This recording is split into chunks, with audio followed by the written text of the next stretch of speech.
penerapan Pancasila dari masa ke masa ada tiga masa. Yang pertama masa Orde Lama, masa Orde Baru, dan masa Reformasi. Berarti ada 3 masa ya dalam periode penerapan Pancasila. Paham ini ya? Ada 3 periode, masa Orde Lama, masa Orde Baru, dan masa Reformasi. Oke, kita bahas satu-satu. Sekarang kita akan membahas masa Orde Lama. Perhatikan baik-baik yang kalian catat. Ida, Joria, jangan cerita. Joria duduk baik, ayo. Nah, duduk yang tegak. Nah, pada masa Orde Lama, kondisi politik dan keamanan dalam negeri diliputi oleh kekacauan. Nah, kemudian kondisi sosial budaya juga berada dalam masa peralihan. Masa peralihan ini dimulai dari masyarakat terjajah menjadi masyarakat merdeka. Nah, kemudian masih penjelasan masa Orde Lama. Nah, masa Orde Lama adalah masa pencarian bentuk penerapan Pancasila, terutama dalam sistem kenegaraan. Nah, kita lihat periode masa Orde Lama dimulai dari tahun berapa sih? Nah, periode Orde Lama ini dimulai dari tahun 1945 sampai dengan 1950. Kemudian dilanjutkan lagi tahun 1950 sampai dengan 1959.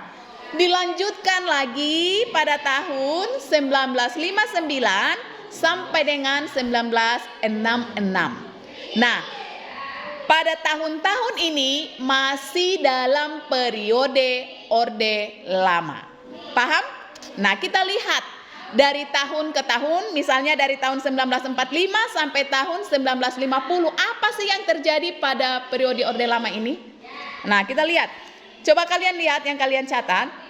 Tahun 1945 sampai dengan tahun 1950. Nah, pada masa ini ada upaya-upaya untuk mengganti apa? Pancasila sebagai dasar negara dan pandangan hidup bangsa. Nah, ada upaya pemberontakan dengan tujuan untuk apa? Mengganti Pancasila. Nah, masih pada tahun yang sama, yaitu tahun 1945 sampai dengan 1950. Kita lihat pemberontakan apa saja yang terjadi. Yang pertama, pemberontakan pertama adalah pada masa ini, pemberontakan apa yang pertama nih? PKI. PKI itu apa? Iya, yang pertama terjadi pemberontakan PKI. PKI itu adalah Partai Komunis Indonesia. Yang dipimpin oleh siapa nih? Musso. Nah, Musso ini orang Jawa Timur. Musso ini nama orang atau nama yang memimpin pemberontakan tersebut. Dia ini adalah berasal dari Jawa Timur. Paham ya? Nah, tujuannya apa sih pemberontakan Musso ini? Tujuannya apa? Untuk mendirikan negara Soviet. Itu tujuan pemberontakan PKI yang dipimpin oleh Musso. Bisa ya? Bisa dipahami ya? Nah, kemudian masih tahun yang sama nih, pada tahun 1945 sampai dengan 1950. Nah, pemberontakan yang pertama tadi terjadi pemberontakan PKI yang dipimpin oleh Musso. Tujuannya mendirikan negara Soviet. Ya toh? Kemudian pemberontakan kedua nih di tahun 1945 sampai 1950. Apa itu pemberontakan kedua?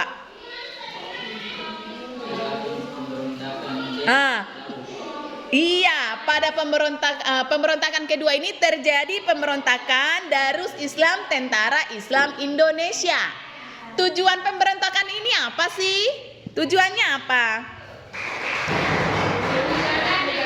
Iya, benar, hebat. Tujuannya adalah mendirikan negara Islam Indonesia. Siapa yang memimpin? Sukarmaji, Marijan Kartowissuryo, atau Kartosuryo aja deh supaya gampang diingat ya. Nah, ini adalah pemimpin pemberontak DITII atau Darus Islam Tentara Islam Indonesia. Mereka ingin menggantikan Pancasila menjadi negara Islam Indonesia. Bisa ya? Kita lanjut. Masih tahun 19 kita tinggalkan tahun 1945 sampai tahun 1950. Di situ ada dua yang kita pahami.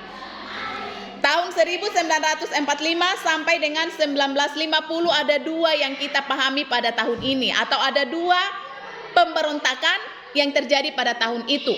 Yang pertama pemberontakan PKI, yang kedua pemberontakan DITII. Onge, bisa masih ini? Kita ini dulu deh. Kayaknya ngantuk. Stand speaking dulu. Ayo berdiri semuanya. Ayo berdiri semuanya. Jatuh tuh. Ayo. Apa ya? Kepala, pundak, lutut, kaki, lutut, kaki. Ayo stand up please. Sudah ready semua? Sudah siap? Sudah? Oke. Satu yang salah nanti dia yang mimpin di depan. Oke? Kepala, 1, 2, 3. Kepala, pundak, lutut, kaki, lutut, kaki. Ibu hanya melihat ya. Kepala, daun, telinga,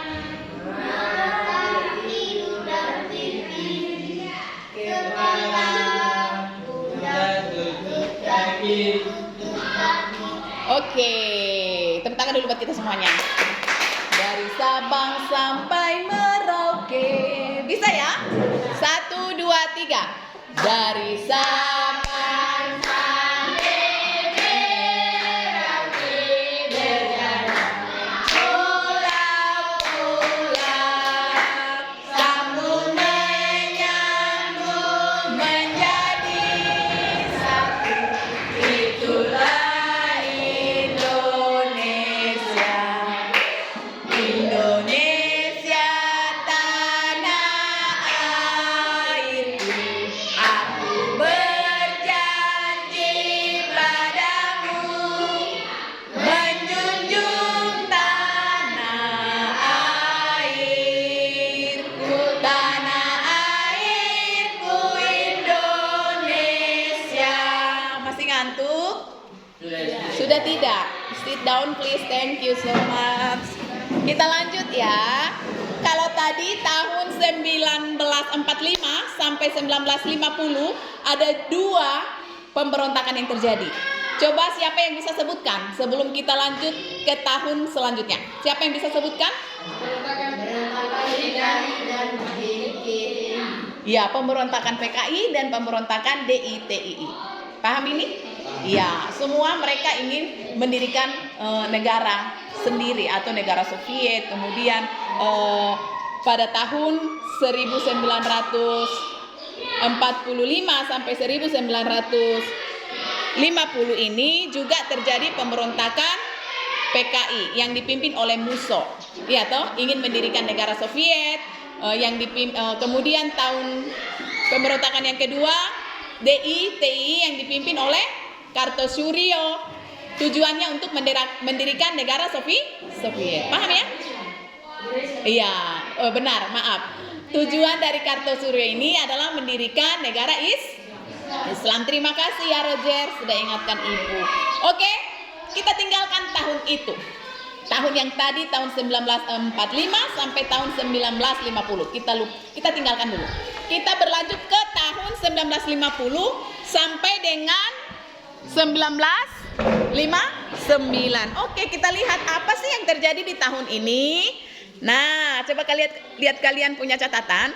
Pada periode ini, persatuan dan kesatuan mendapat tantangan yang berat dengan munculnya beberapa pemberontakan antara lain.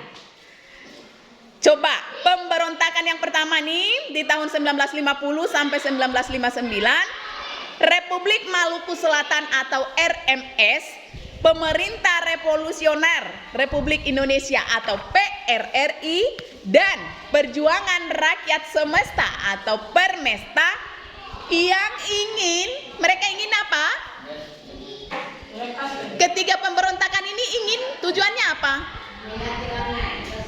Tujuannya apa? Lihat catatannya dong. Iya, hebat Ariel, terima kasih. Jadi ketiga pemberontakan ini, RMS, PRRI, dan Permesta ini, mereka memberontak ingin melepaskan diri dari negara NKRI. Paham? Paham ya? Kalau tahun 1945 sampai tahun 1950 tadi ada dua pemberontakan nih. Yang pertama pemberontakan PKI. PKI ini tujuannya apa tuh? Mendirikan negara Soviet. Iya, mendirikan, hebat Roger, terima kasih, mendirikan negara Soviet. Pemberontakan yang kedua dilakukan oleh DITII, Darus Islam Tentara Islam Indonesia. Tujuan mereka apa tuh? Mendirikan negara Islam. Iya, mendirikan negara Islam. Kalau ketiga pemberontakan di tahun 1950 sampai 1959 ini, ketiga pemberontakan ini tujuannya apa? Ingin melepaskan diri dari Iya, ketiga pemberontak ini mereka ingin melepaskan diri dari negara Kesatuan Republik Indonesia. Paham? Paham ya? Nanti kalau ditanya apa tujuan, coba sebutkan apa yang terjadi di tahun 1950 sampai 1959 pada masa Orde Lama. Tentunya kalian akan menjelaskan terjadi pemberontakan. Pertama, pemberontakan RMS, PRRI, dan Permesta. Tujuannya ketiga pemberontak ini adalah ingin melepaskan diri dari NKRI. Paham ya? Kemudian masih lanjut di tahun yang sama. Selain itu, selain pemberontakan ketiga pemberontak ini tadi, misalnya pemberontakan RMS, PRRI, dan Permesta, ada lagi masih di tahun yang sama. Apa? Di tahun ini mendapat tantangan gagalnya konstituante untuk menyusun undang-undang dasar. Nah, hal ini menimbulkan krisis politik, kemudian krisis apa lagi? Ekonomi dan keamanan. Gagalnya konstituante. Nah, apa sih konstituante itu? Kok bisa menggagalkan ekonomi, politik, dan keamanan di Indonesia? Apa sih konstituante itu sendiri? Nah, konstituante ini adalah badan yang bertugas untuk membentuk konstitusi baru yang menggantikan undang-undang. Itu konstituante.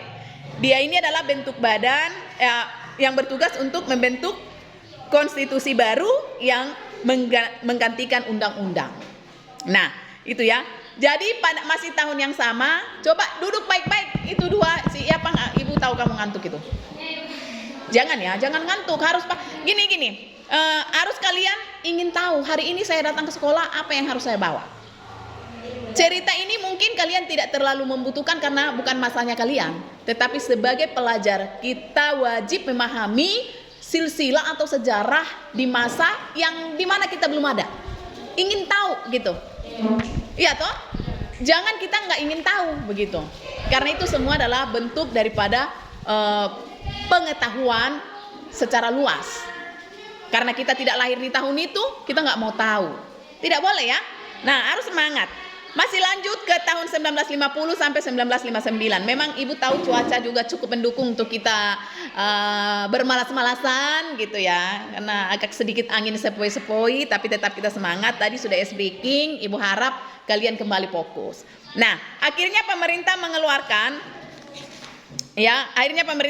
dekret presiden 1959 yang berisi apa sih isi daripada dekret presiden itu? Coba Ida. Apa isi daripada dekret presiden tahun 1959? Coba berdiri baru baca.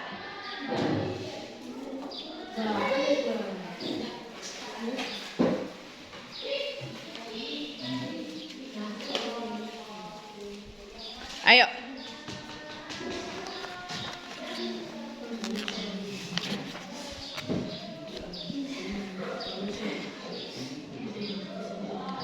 Catat nggak tadi? Lalu mana?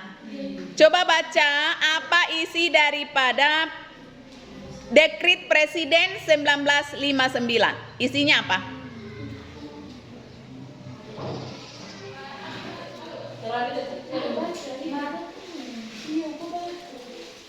Baca. Isinya apa?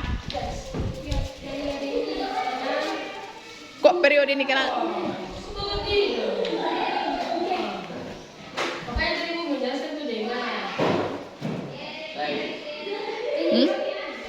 Coba Ariel berdiri dah, berdiri ya. Ariel berdiri. Apa isi daripada Dekrit Presiden 1959?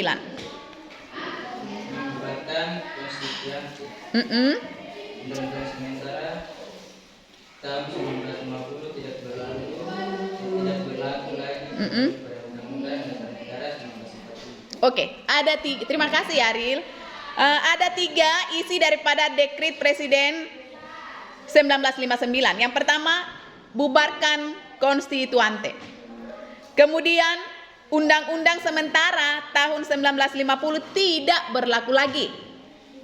Kemudian kembali pada Undang-Undang Dasar 1945. Itu isi daripada Dekrit Presiden 1959.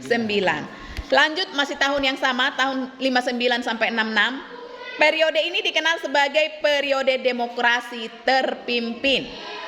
Pada periode ini kekuasaan bukan lagi berada di tangan rakyat. Perhatikan ini.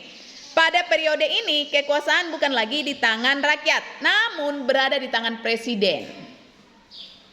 Kemudian terjadi dong penyimpangan nih. Apa aja ya penyimpangan apa yang terjadi? Coba baca Ishak deh. Ishak, stand up please Ishak. Ayo stand up. Berdiri.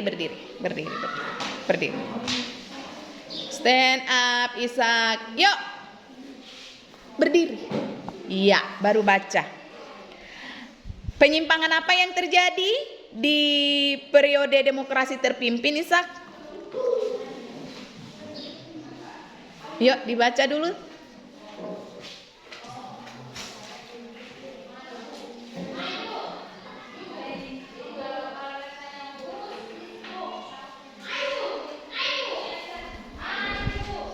Ada Ishak? Ishak catat. Baca dulu ayo. Periode 1959 sampai 1966. Periode ini dikenal sebagai periode demokrasi terpimpin. Nah, periode demokrasi terpimpin ini bahwa kekuasaan tidak lagi di tangan rakyat, tetapi berada di tangan presiden. Ini dilihat ada penyimpangan. Dan penyimpangan itu apa saja? Berdiri Ariel. Diangkatnya Presiden Soekarno sebagai presiden seumur hidup. Munculnya Masakom nasionalis agama komunis. Iya, terima kasih. Sit down please. Thank you. Nah, perhatikan yang tadi berdiri kalian semua adalah siswa yang hebat. Tetapi lebih hebat lagi kalau kalian di saat ditanya bisa berdiri dan bertanggung jawab dengan apa yang kalian tulis. Oke? Itu hebat, semuanya hebat. Tapi akan lebih hebat kalau kalian bisa bertanggung jawab dengan apa yang kalian lakukan. Oke? Iya. Jadi di tahun 1959 sampai 1966 ini adalah periode demokrasi terpimpin. Demokrasi terpimpin ini bahwa kekuasaan tidak lagi di tangan rakyat, tetapi di tangan siapa? Presiden. Nah, ini dianggap adalah bentuk-bentuk penyimpangan. Penyimpangan apa sih? Coba kita lihat penyimpangan yang tidak sesuai lagi dengan sila Pancasila. Adalah diangkatnya Presiden Soekarno seumur hidup. Iya toh? Tidak mungkin seumur hidup. Kita ini demokrasi. Iya toh? Bebas. Siapa saja bisa jadi presiden. Nah, ini adalah penyimpangan yang pertama. Yang kedua munculnya Nasakom. Nasakom itu adalah nasionalis, agama dan komunis. Kita ini anti komunis karena pernah komunis ini PKI Partai Komunis Indonesia ini komunis itu kan orang yang tidak sepaham dengan kita, dengan NKRI, dengan Pancasila. Nah, ini adalah penyimpangan-penyimpangan di masa kepemimpinan Presiden Soekarno. Kemudian lanjut pada periode ini terjadi juga masih di tahun yang sama. Pada periode ini terjadi juga pemberontakan PKI pada tanggal berapa? 30? Yang lengkap dong. Onge stand up please Onge. Baca deh Marco. Kenapa? Hah? Bolpen. Kok dari tadi nggak bilang? Kan bisa ibu pinjamin. Nanti catatan yang tidak lengkap duduk di kantor, selesaikan catatanmu ya. Nanti akan ibu cek. Apa? Ingat saling dia. Iya, nanti salin di kantor, bukan salin di mana-mana. Di kantor ya. Bisa Ida? Catatanmu yakin lengkap? Nanti kan Ibu periksa. Oke? Jadi nanti catatannya akan Ibu periksa sampai di mana. Yang tidak lengkap duduk di kantor. Selesaikan, karena juga prakarya ndak ada. Pak Richard belum datang kan? Atau nanti jam istirahat. Jangan Ibu cari lagi, oke? Setuju ya? Sepakat ya? Oke, jangan Ibu cari lagi nanti. Nah, pada masih tahun yang sama nih, tahun 1959, 1966. Pada periode ini adalah terjadi pemberontakan PKI pada tanggal 30 September 1965 yang dipimpin oleh, kalau pemberontakan PKI yang pertama dipimpin oleh siapa tuh? Musso, benar. Kalau ini dipimpin oleh siapa? DNID. Nah, dipimpin oleh DNID. Tujuannya mereka apa sih pemberontakan 30 September ini? Tujuannya apa sih? Coba lihat. Ingin mendirikan siapa? Ingin mendirikan? Enggak, berarti mereka ini Partai Komunis ini memberontak 2 kali. Ya. Yang pertama dipimpin oleh Musso, mereka ingin mendirikan negara Soviet. Yang kedua lagi terulang lagi di tahun 1959 sampai 1966. Dipimpin oleh DNID. Mereka lagi-lagi tujuannya ingin mendirikan negara Soviet. Kemudian ini dikenal dengan pemberontakan G30 SPK itu. Apa itu G-nya? G itu apa kira-kira? G itu gerakan. Gerakan 30 SPKI. S itu apa? September. Gerakan 30 September Partai Komunis Indonesia. Paham? Apa terlalu cepat Ibu menjelaskan? Jadi sudah paham ya? Jadi G30 SPK itu kepanjangan dari Gerakan 30 September PKI. PKI itu kepanjangannya Partai Komunis Indonesia. Partai ini lagi-lagi ingin mendirikan negara Soviet. Oke, sampai di situ masa Orde Lama. Kira-kira Ibu mau lihat atau Ibu mau dengarkan dari penjelasan pertama nih, apa kira-kira yang kamu sudah pahami dari pembelajaran kita di hari ini tentang pembahasan masa Orde Lama dari tahun 1945 sampai 1966. Siapa yang bisa menjelaskan sedikit saja apa yang kamu pahami dari pelajaran kita di hari ini? Silakan berdiri. Yuk. Ibu yakin kalian bisa. Hanya mungkin kalian butuh keberanian saja untuk menyampaikan apa yang kalian sudah pahami. Ayo. Siapa? Yuk. Apa yang kalian sudah pahami? Misalnya, Ibu, saya sudah paham. Ternyata di masa Orde Lama ini terjadi banyak pemberontakan. Yang saya pahami itu pemberontakan yang pertama, pemberontakan yang dilakukan oleh Musso. Mereka itu ingin mendirikan negara Soviet. Saya juga sudah paham Ibu. Ternyata juga di masa Orde Lama ini bahwa presiden itu diangkat seumur hidup. Sehingga ini menjadi penyimpangan-penyimpangan yang terjadi dan tidak sesuai dengan Pancasila sebagai dasar negara. Ayo, apa yang kalian pahami? Kalau ditanya jangan diam. Terus kalau Ibu tanya, penjelasan Ibu tadi sudah paham? Sudah paham? Sudah. Apa yang kamu pahami? Coba ceritakan gitu loh. Yuk, ceritakan aja. Makanya gini, kalau Ibu bercerita kalian mendengar, anggap itu semacam, kalau kita mendengar teman cerita nih, tadi saya bangun tidur, saya ketemu ular ya. Ketemu ular di dapur. Itu kamu bisa ingat tuh, ya kan? Kita belajar juga ketika Bapak Ibu guru bercerita, kita dengarkan baik-baik apa yang dia cerita. Iya toh? Coba kamu ceritakan apa yang kamu pahami dari pelajaran kita di hari ini tentang masa Orde Lama. Minggu depan kita akan belajar tentang masa Orde Baru.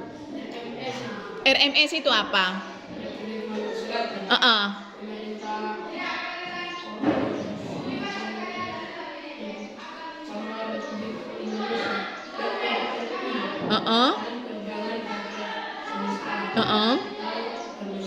Ya.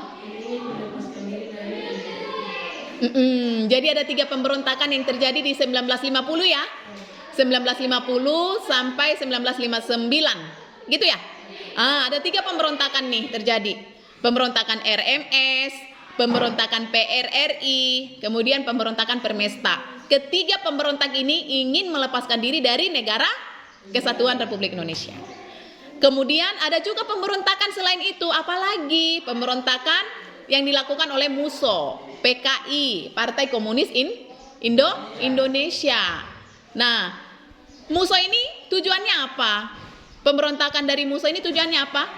Mendirikan negara Soviet. Iya, mereka ini ingin mendirikan negara Soviet. Kedua, pemberontakan apa lagi? Selain daripada RMS, PRRI dan juga apa tadi tuh? Permesta. Tadi ada pemberontakan MUSO. DITII. Apa itu DITII? Daerah Islam, Tentara Islam Indonesia. Mereka ingin tujuannya apa tuh? Tujuan pemberontakan ini untuk apa? No, Petrus. Iya, mereka ingin mendirikan negara Islam. Kalau mendirikan negara Soviet itu adalah pemberontakan dari PKI yang dipimpin oleh MUSO. Gitu ya, Petrus ya. Ingat ya. Oke.